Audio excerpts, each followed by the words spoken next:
صلی اللہ علیہ وسلم الجلاس بن سوید خان اللہ و رسولہ، حضور جلاس بن سوید نے اللہ اور اس کے رسول سے خیانت کی ہے، وہو عمی، اور میرا چچا لگتا ہے۔ اگلے لفظ سنیے، وقد تبرأت الی اللہ ثم الیک منہ، حضور میں پہلے اللہ کے حضور پھر آپ کے حضور اس سے بیزاری کا اعلان کرتا ہوں۔ حضور میرا اس سے کوئی تعلق نہیں ہے، میرا اس سے کوئی واسطہ نہیں ہے۔ میں اللہ سے بھی کہتا ہوں میرے مالک، میرا چچا سے کوئی تعلق نہیں ہے چونکہ وہ تیرے محمد کا دشمن ہے۔ حضور میں آپ سے بھی کہتا ہوں کہ میرا میرے چچا سے کوئی تعلق نہیں ہے چونکہ وہ آپ کا دشمن ہے۔ قالا وماذا قال، حضور نے فرمایا بچے اس نے کیا کہا ہے؟ بچے نے ساری کہانی سنا دی کہ میں نے آپ کی تقریر سنی، آپ کی گفتگو سنی اور جا کے بتائی تو اس نے کہا کہ اگر وہ سچے ہیں تو پھر تو ہم گدھوں سے بدتر ہو گئے۔ حضور نے صحابہ کو بلایا، کہا کہ یہ واقعہ پیش آیا ہے، بتاؤ کیا کریں؟ صحابہ نے عرض کی ھذا طفل صغیر لا تصدقه فهو لا یعی ما یقول والجلاس بن سوید یصلی معنا وهو شیخ کبیر وعاقل، حضور یہ بچہ چھوٹا ہے، کم عقل ہے، کم سمجھ ہے، یہ تو اپنی بات بھی نہیں صحیح طرح سمجھ سکتا، جو کہتا ہے تو وہ بھی نہیں جانتا، اور جلاس بن سوید بڑی عمر کا آدمی ہے، ہمارے ساتھ نمازیں پڑھتا ہے اور عاقل شخص، تو آپ اس بچے کی بات کی پرواہ نہ کیجیے اور اس کی خبر کی تصدیق نہ کیجیے۔ ادھر جلاس بن سوید کو جب پتا چلا تو اس نے بھی قسمیں کھانی شروع کر دی کہ میں نے تو کوئی بات کہی نہیں ہے، ایک چھوٹے سے بچے نے جا کے ویسے ہی بات کر دی۔ تو حضور نے اس بچے کی بات کو نظر انداز کیا صحابہ کے کہنے پہ۔ اب اس بچے نے جب دیکھا کہ میری بات حضور نے قبول نہیں کی ہے تو اس نے جھولی پھیلا لی اور آسمان کی طرف دیکھ کر کے کہا اللہم ان کنت صادقا فصدقنی وان کنت کاذبا فکذبنی، اے اللہ اگر میں جھوٹا ہوں تو مجھے جھوٹا کر دے اور اگر میں سچا ہوں تو میری سچائی کا اعلان کر دے۔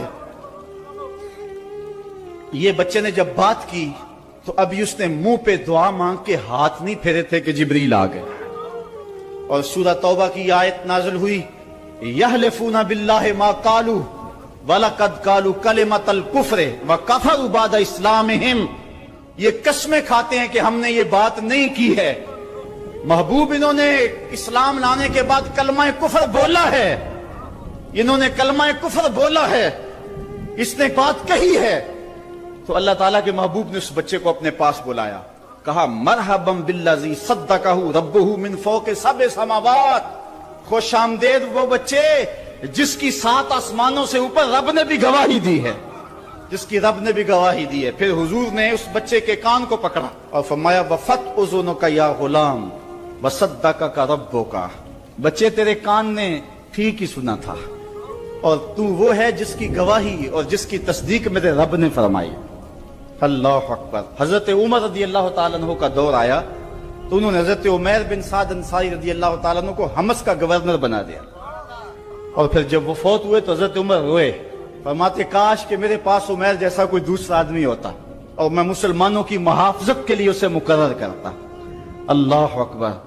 تو حضور علیہ الصلوۃ والسلام کی محبت اور حضور کے ساتھ وفا کا یہ رشتہ اور یہ تعلق اور یہ گہرا ربط اللہ تعالیٰ کی محبت کا بندے کو مستحق کرتا ہے۔ اللہ نے بھری بزم کے اندر اس بچے کو عمیر بن سعد رضی اللہ تعالیٰ عنہ کو جھوٹا نہیں ہونے دیا۔ تو اقبال کہتا ہے کی محمد سے وفا تو نے تو ہم تیرے ہیں، یہ جہاں چیز ہے کیا لوح و قلم تیرے ہیں۔ کسی امیر شخص کا نام ہے کیا بدن کے اوپر پیوند لگے لباس پہننے والے وہ فاقہ مست کیا امراء کی فہرست میں آتے تھے؟ ہمیں تو وہ کہانی بھی اسلام کی غربت کی یاد آتی ہے کہ جب احد کے اندر 70 شہیدوں کے لاشیں پڑے ہوئے ہیں تو حضرت صفیہ حضور کی پھپھی اپنے بھائی حمزہ کے لیے 2 چادریں لے کر کے کفن کی آتی ہے، تو حضور علیہ السلام نے فرمایا کہ جس قبر میں حمزہ کو دفن کیا جائے اسی قبر میں مصعب بن عمیر کو بھی کفن دیا جائے اور دفن کیا جائے، اور کہا میرے چچا کے لیے اس کی جو بہن میری پھپھو جو 2 چادریں لے آئی ہے، کہا ایک چادر ہم مصعب بن عمیر کو دیں گے۔ یہ مصعب بن عمیر کون ہے؟ تاریخ پڑھو، کتنی دل آویز تاریخ ہے۔ مکے میں ایک امیر ترین خاتون ہے جس کے بیٹے کا نام مصعب ہے، اور وہ اپنے بیٹے کو اتنا خوبصورت لباس پہناتی ہے اور اتنے خوبصورت خوشبو اور عطر اس کو لگاتی ہے کہ مصعب بن عمیر جن گلیوں سے گزرتے تھے دیر تک وہ گلیاں مہکتی رہتی تھی۔ لوگ کہتے تھے یہاں سے مصعب گزر کے گیا ہوگا اس لیے یہ گلیاں مہک رہی ہیں۔ اچھا، پھر مصعب پہ نظر پڑتی ہے میرے محمد عربی کی، اور مصعب بن عمیر حضور کی زلفوں کا اسیر ہو جاتا ہے۔ ماں کافرہ ہے، جب پتہ چلتا ہے تو اس کا لباس بھی چھین لیتی ہے، سہولتیں اور آسودگیاں بھی واپس لے لیتی ہے۔ پھر وہ وقت بھی آیا کہ مصعب بن عمیر حبشہ کی جانب ہجرت کر جاتے ہیں۔ مکے کے حالات کچھ تھوڑے سے خوشگوار نظر آئے تو وہ حبشہ سے واپس مکے جب پلٹے تو ان کے بدن پہ جو چادر تھی وہ جگہ جگہ سے پھٹی ہوئی تھی۔ میرے آقا کریم علیہ السلام نے دیکھا تو حضور کی آنکھوں میں آنسو ٹپکنے لگے۔ کہا یہ وہی مصعب ہے جو اتنا خوش پوش نوجوان تھا کہ میں نے پورے مکے میں اس سے خوبصورت لباس پہننے والا کوئی دوسرا شخص نہیں دیکھا، اور آج میرے مصعب کو پہننے کے لیے جو چادر میسر ہے وہ بھی جگہ جگہ سے پھٹی ہوئی ہے۔ یہ اسلام کی غربت کی کہانی ہے، اور آج احد میں یہی مصعب بن عمیر شہید ہو جاتے ہیں اور ان کے لیے کفن بھی دستیاب نہیں ہے۔ حضور نے کہا جو میرے چچا کے لیے 2 چادریں لائی ہیں ان میں سے ایک کا کفن مصعب کو دے دو نا، اور دوسری چادر سے کفن میرے چچا کو دے دیا جائے۔ اچھا، حضرت مصعب کے لیے بڑی چادر رکھ دی گئی، اور حضرت امیر حمزہ کے لیے جو چادر تھی وہ چھوٹی تھی، اگر سر ڈھانپتے تھے تو پاؤں ننگے ہو جاتے، اگر پاؤں ڈھانپتے تھے تو سر ننگا ہو جاتا۔ حضور نے فرمایا میرے چچا کا سر ڈھانپ دو اور پاؤں کے اوپر اذخر نامی گھاس ڈال دو۔ میں یہ اسلام کی غربت کی کہانی تمہیں سنا رہا ہوں، جب میرے رسول کے چچا کے لیے پورے کفن کا ٹکڑا بھی دستیاب نہیں تھا، اسلام اس وقت بھی عزت پا گیا تھا، اسلام اس وقت بھی ذلیل نہیں تھا، اسلام اس وقت بھی سربلند تھا، اور اسلام اس وقت بھی عزتوں کی مسند پہ تھا۔ یہ اسلام کا وہ دور ہے کہ جب حضور مسجد نبوی سے باہر نکلتے ہیں تو آگے حضرت عمر و ابو بکر رضی اللہ تعالی عنہما کھڑے ہیں، چہرے کے اوپر عجیب اداسی ہے۔ کہا عمر، ابو بکر اس وقت کیوں کھڑے ہو؟ عرض کی حضور بھوک نے گھر میں ٹکنے نہیں دیا، ہم نے چاہا حضور کا چہرہ دیکھ لیں تو کچھ پیاس بجھ جائے، کچھ بھوک مٹ جائے۔ حضور نے فرمایا میرا حال بھی یہی ہے، جس چیز نے تجھے گھروں سے نکالا ہے وہی چیز مجھے گھر سے نکال لائی ہے۔ چلتے ہوئے حضرت ابو ایوب انصاری کے گھر کے قریب سے گزرے،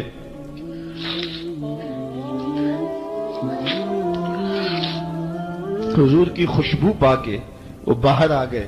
عرض کی بندہ نواز آج میرے مہمان نہیں بنتے؟ حضور نے کہا تمہاری مرضی۔ گھر لے گئے، چٹائی بچھائی، حضور کو بٹھایا، گھر والوں کو بکری کا بچہ ذبح کر کے دیا، کہا جلدی جلدی کھانا تیار کرو، میرے آقا کو بھوک لگی ہوگی۔ یہ کہہ کے واپس آئے، حضور کے پاس بیٹھے، نظر چہرے پہ پڑی تو گھبرا گئے۔ نکاحت کے آثار اتنے واضح تھے کہ سمجھ آ رہی تھی کتنے دنوں سے حضور نے کچھ نہیں کھایا۔ اٹھ کے باغ میں چلے گئے، کھجوروں کا خوشہ توڑا، حضور کے سامنے رکھا، کہا بندہ نواز جب تک کھانا تیار نہیں ہوتا یہ کھجوریں تناول فرمائیں۔ تھوڑی دیر کے بعد کھانا دسترخوان پہ لگ گیا، حضور سے عرض کی گئی حضور آئیں کھانا تناول کر لیں۔ حضور نے دسترخوان پر تشریف فرما ہو کر کے حضور نے کپڑا اٹھایا تو حضور نے جب دیکھا کہ کھانا ہے تو حضور نے ایک روٹی لی اور چند بوٹیاں اٹھائیں اور ایک خادم کو بلا کر کے کہا جاؤ ہمارے گھر دے آؤ، میری بیٹی فاطمہ کتنے دنوں سے بھوکی، کہا جاؤ ہمارے گھر دے آؤ، میری فاطمہ کتنے دنوں سے بھوکی بیٹھی ہوئی ہے، مال کے کونین ہیں گو پاس کچھ رکھتے نہیں۔ دو جہاں کی نعمتیں ہیں ان کے خالی ہاتھ میں. آپ کو پتا ہوگا کہ جب میرے رسول کا انتقال ہوا ہے، حضور کا وصال ہوا ہے، تو حضور کی ایک زرہ ایک یہودی کے گھر میں گروی رکھی ہوئی تھی. حضور نے زرہ رکھ کر کے اس سے قرض لیا ہوا تھا. یہ اسلام کی غربت کی کہانی ہے، اور پھر اللہ نے اسلام کو امارت کے رنگ بھی دیے. اور تمہیں کہانی سناؤں، حضرت عدی بن حاتم روایت کرتے ہیں، صحیح بخاری میں روایت ہے. یہ حاتم تائی کے بیٹے ہیں. کہتے ہیں میں حضور کی خدمت میں حاضر ہوا. ایک شخص آیا، کہنے لگا حضور غربت نے میرا برا حال کر دیا ہے. اور اس نے شکایت کی غربت کی، پسماندگی کی اور اپنی معاشی بدحالی کی. پھر ایک شخص آیا، کہنے لگا حضور میرے پاس دولت تو ہے، لیکن میں نے جس منزل پہ جانا ہے راستہ پر خطر ہے، تو میرے لیے کیا حکم ہے کہ میں کیسے راستہ طے کروں؟ تو یہ دو لوگوں نے یہ باتیں کی. تو حضرت عدی کہتے ہیں کہ حضور نے روح سخن میری جانب موڑا اور میری جانب مخاطب ہو کے کہا، عدی تو نے ہیرا دیکھا ہے؟ عدی کہتے ہیں میں نے عرض کی حضور دیکھا نہیں، سنا ہے. ہیرا یہ شہر ہے عراق کا. تو حضور نے فرمایا عدی تو نے ہیرا دیکھا ہے؟ میں نے کہا نہیں حضور دیکھا نہیں، اس کا تذکرہ سنا ہے. فرمایا عدی اگر اللہ تجھے زندگی کی مہلت دے تو ہیرا سے ایک خاتون چلے گی، تو اپنی آنکھوں سے دیکھے گا اور مکے تک پہنچے گی اور اللہ کے گھر کعبہ کا طواف کرے گی، اور اس کو ہیرا سے لے کر کے مکے تک اللہ کے علاوہ کسی کا ڈر نہیں ہوگا. کہتے ہیں کہ میں نے دل میں کہا کہ پھر بنو طے کے ڈاکو مر گئے ہوں گے جنہوں نے عرب کے اوپر روب ڈال رکھا ہے، تو وہ تو پھر ختم ہو گئے ہوں گے. کہتے ہیں میں بھی سوچ ہی رہا تھا کہ حضور نے مزید میری حیرت میں اضافہ کرتے ہوئے کہا، عدی اگر تجھے اللہ نے زندگی کی مہلت دی تو دیکھے گا کہ کسرا کے خزانے تیری جھولی میں ہوں گے. تو اس دور کی سپر طاقت تھی. میں نے کہا حضور کسرا بن ہرمز؟ حضور نے فرمایا ہاں کسرا بن ہرمز. کہتے ہیں کہ حضور نے پھر فرمایا عدی اگر تو زندگی پائی تو وہ دن بھی دیکھے گا کہ ایک شخص زکوٰۃ کی رقم لے کر کے، زکوٰۃ کی چاندی لے کر کے، زکوٰۃ کا سونا لے کر کے نکلے گا اور اس کو کوئی زکوٰۃ کا مستحق ہی نہیں ملے گا. حضرت عدی بن حاتم کہتے ہیں کہ پھر میں نے وہ منظر اپنی آنکھوں سے دیکھا کہ ہیرا سے خاتون چلی اور مکے تک پہنچی، اور امن ایسا تھا کہ اس کو اللہ کے علاوہ کسی کا ڈر نہیں تھا. پھر وہ لمحے بھی میں نے دیکھے کہ کسرا بن ہرمز کے خزانے مسجد نبوی کے باہر پڑے ہوئے ہیں. تو کہتے ہیں تیسری چیز میں دیکھ نہ سکا، اور میں نے لوگوں کو کہا کہ یہ میں تو نہیں دیکھ سکا، میری شاید زندگی وفا نہ کرے، اور اگر تمہاری زندگی وفا کرے تو تم دیکھنا میرے آقا نے جو فرمایا تو دو باتیں تو پوری ہو گئی ہیں، اور تیسری بات تم دیکھ لو گے.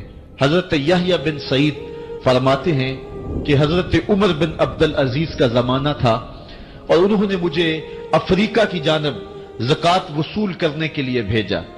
میں وہاں سے زکوٰۃ وصول کی، اور پھر میں زکوٰۃ لینے والے مستحقین کو ڈھونڈنے لگا. تو کہتے مجھے کوئی مستحق نہ ملا. پھر میں غلام پکڑتا اور اس کے پیسے دے کے اس کو آزاد کرواتا چلا جاتا. حضرت عمر بن عبدالعزیز کا زمانہ ہے کہ گورنر ہے عراق کا. وہ حضرت عمر بن عبدالعزیز کو لکھتا ہے کہ اتنی رقم ہے، اس کا کیا کرنا ہے؟ تو عمر بن عبدالعزیز کہتے ہیں رقم لے کے یہاں نہ آنا، وہاں عراق کے لوگوں میں بانٹ دو، جو زکوٰۃ کے مستحق ہیں ان کو تقسیم کر دو. تو گورنر لکھتا ہے جو مستحق ہے ان کو دے دی، اب کوئی مستحق نہیں رہا تو میں کیا کروں؟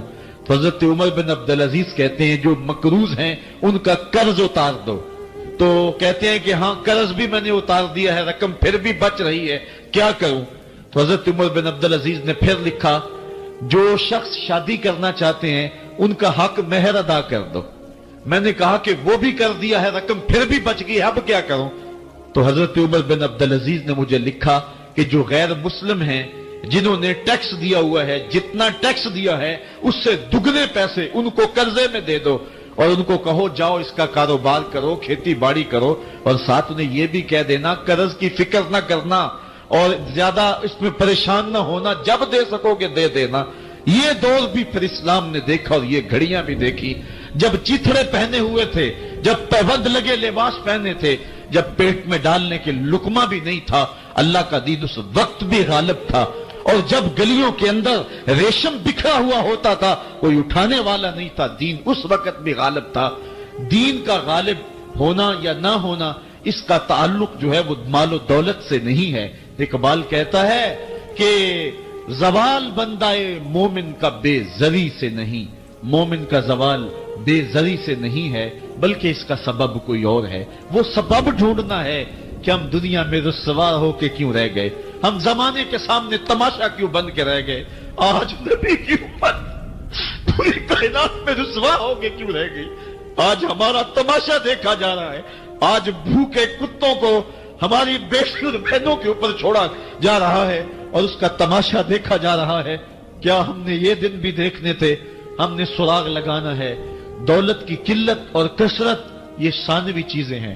ہم نے تاریخ میں دیکھا ہے، ہم کبھی مالی طور پہ کمزور تھے، رسوا نہیں ہوئے۔ اور ایک روایت حضرت سلیمان بن سرد رضی اللہ تعالی عنہ سے مروی ہے، کہتے ہیں کنت جالسا مع النبی صلی اللہ علیہ وآلہ وسلم، میں حضور علیہ السلام کی مجلس میں بیٹھا ہوا تھا، دو لوگ تھے، وہ آپس میں الجھ رہے تھے، ان میں سے ایک شخص کا چہرہ غصے سے سرخ ہو گیا، رگیں پھولی ہوئی تھیں اور ایک دوسرے کے لیے سب و شتم کا ماحول پیدا ہو گیا تھا۔ اللہ کے رسول صلی اللہ علیہ وآلہ وسلم نے ارشاد فرمایا، میں ایسا کلمہ جانتا ہوں کہ اگر یہ کلمہ پڑھ لیں تو ان کا یہ غصہ زائل ہو جائے گا، ان کی جو کیفیت ختم ہو جائے گی، اور وہ کیا ہے؟ اعوذ باللہ من الشیطان الرجیم۔ یہ پڑھ لیں تو جو ان کے اندر ہے وہ چلا جائے گا۔ تو لوگوں نے اس شخص کو کہا جس کی رگیں پھولی ہوئی تھی اور غصے سے اس کا چہرہ سرخ ہوا جا رہا تھا کہ تعوذ پڑھو، اعوذ باللہ من الشیطان الرجیم پڑھو۔ اور یہ اللہ تعالیٰ نے قرآن مجید میں ارشاد فرمایا ہے کہ جب غصے سے انسان بے قابو ہو جائے تو اس کو چاہیے کہ وہ اپنے غصے سے باہر نکلنے کے لیے تعوذ پڑھے۔ ایک روایت میں ہے اللہ کے محبوب نے ارشاد فرمایا، تم میں سے اگر کوئی شخص غصے میں آئے تو وہ خاموش ہو جائے، تو خاموشی سے ہی غصے کا لیول نیچے آنا شروع ہو جائے گا۔ اور ایک روایت میں ارشاد فرمایا، جب تم میں سے کوئی شخص غصے میں ہو تو وہ کھڑا ہوا ہو تو وہ بیٹھ جائے، اور اگر اس کا غصہ اس سے زائل ہو گیا تو ٹھیک، ورنہ لیٹ جائے۔ یعنی اگر وہ کھڑا ہو تو بیٹھ جائے، اور اگر بیٹھنے کے باوجود بھی غصہ ختم نہیں ہونے پا رہا تو لیٹ جائے، خاموش ہو جائے، تعوذ پڑھے اور بیٹھ جائے یا پھر لیٹ جائے۔ تو یہ چار صورتیں غصے کو کم کر دیتے ہیں۔ تو غصے کو نافذ کرنے کی بجائے کوشش کرنی چاہیے کہ غصہ جو ہے وہ فروغ ہو جائے، چونکہ غصے میں انسان ایسے امور کر لیتا ہے کہ بعد میں اس کو سخت پچھتاوا ہوتا ہے۔ تو ایک شخص نے حضور سے کہا کہ حضور مجھے کوئی وصیت کیجئے۔ حضور نے اسے ارشاد فرمایا کہ تو غصہ نہ کیا کر۔ اس نے پھر کہا مجھے وصیت کیجئے، تو آقا کریم نے پھر فرمایا غصہ نہ کیجئے۔ اس نے پھر کہا، یہ بات ایک بار نہیں، اس نے کئی بار حضور سے پوچھی۔ وہ کوئی اور وصیت طلب کرنا چاہ رہا تھا کہ یہ تو ٹھیک ہے، کچھ اور وصیت بھی کیجئے۔ اس سے ایک تو اس شخص کی ذاتی صورتحال ایسی ہوگی، اور دوسری یہ ہے کہ اس نصیحت کی اہمیت کے پیش نظر کہ غصہ جب انسان کو آتا ہے تو وہ مغلوب ہو جاتا ہے اور بہت غلط فیصلے